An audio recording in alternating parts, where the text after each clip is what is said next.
नमस्कार, news room में आप सभी का स्वागत है।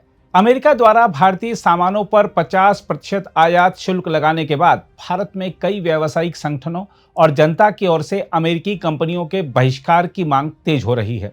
अमेरिकी कंपनियों के उत्पादों के बहिष्कार की मांग का माहौल न केवल सोशल मीडिया पर दिख रहा है, बल्कि जमीनी स्तर पर भी स्वदेशी अपनाओ का आह्वान तेज हो रहा है। देखा जाए तो दुनिया में सर्वाधिक आबादी वाला देश बन चुका भारत अमेरिकी कंपनियों के लिए सबसे बड़ा बाजार है। पिछले एक दशक में जिस तरह भारत ने प्रगति की है, उसके चलते बड़ी संख्या में लोग गरीबी की रेखा से बाहर निकले हैं और मध्यम तथा उच्च वर्ग की आय भी बढ़ी है। इस सबके चलते जीवन शैली उन्नत हुई है और बड़ी संख्या में भारतीय विदेशी ब्रांडों का उपयोग करने लगे हैं। भारत में WhatsApp, Domino's, Coca Cola, Apple, Amazon और स्टारबक्स जैसे ब्रांडों की उपस्थिति बेहद मजबूत है।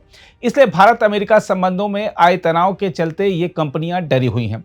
हम आपको याद दिला दें कि पिछले सप्ताह प्रधानमंत्री मोदी ने अपनी संसदीय क्षेत्र वाराणसी में एक जनसभा को संबोधित करते हुए स्वदेशी अपनाने का आह्वान एक बार फिर किया था।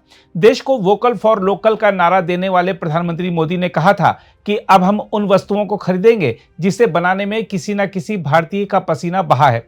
इसके अलावा संघ परिवार से जुड़े स्वदेशी जागरण मंच ने भी देश के विभिन्न हिस्सों में कार्यक्रम आयोजित कर लोगों से अमेरिकी ब्रांडों का बहिष्कार करने की अपील की है। स्वदेशी जागरण मंच द्वारा एक सूची भी साझा की जा रही है, जिसमें विदेशी साबुन, टूथपेस्ट और सॉफ्ट ड्रिंक्स के स्थान पर भारतीय विकल्प बताए जा रहे हैं। देखा जाए तो अमेरिका ने टैरिफ के जरिए भारत से संबंध बिगाड़ने का काम ऐसे समय में कर दिया है जब अमेरिकी कंपनियों के लिए मोटा मुनाफा कमाने का समय था। दरअसल अमेरिकी उत्पादों के बहिष्कार का आह्वान सामान्य दिनों की तुलना में त्योहारी मौसम में कहीं अधिक संवेदनशील और असरदार हो सकता है। इसका कारण यह है कि दिवाली, दशहरा, नवरात्र और अन्य पर्वों के दौरान उपभोक्ता खरीदारी का स्तर वर्ष के बाकी समय की तुलना में कई गुना बढ़ जाता है। अमेरिकी ब्रांड, चाहे वे फास्ट फूड चेन हो, शीतल पेय कंपनियां हों या प्रीमियम इलेक्ट्रॉनिक्स ब्रांड हों, सभी इस समय बड़े पैमाने पर बिक्री और मार्केटिंग अभियान चलाते हैं। ऐसे में यदि उपभोक्ता मानसिकता में लोकल अपनाओ और स्वदेशी का भाव सक्रिय हो जाता है, तो इन कंपनियों की त्योहारी बिक्री में गिरावट का जोखिम बढ़ सकता है। त्योहारी सीजन में प्रीमियम स्मार्टफोन, गैजेट्स और ब्रांडेड फूड ड्रिंक सेक्टर की हाई मार्जिन बिक्री प्रभावित हो सकती है। इसके अलावा यदि उपभोक्ता इस अवधि में किसी भारतीय विकल्प को अपनाते हैं और अनुभव सकारात्मक रहता है, तो त्योहार के बाद भी वे विदेशी ब्रांडों पर लौटने में हिचक सकते हैं। हालांकि यह भी ध्यान देना होगा कि भारत में कई अमेरिकी ब्रांडों के पास मजबूत ग्राहक आधार और सुविधाजनक पहुंच है, इसलिए अचानक पूरी तरह बिक्री ठप पड़ना मुश्किल है।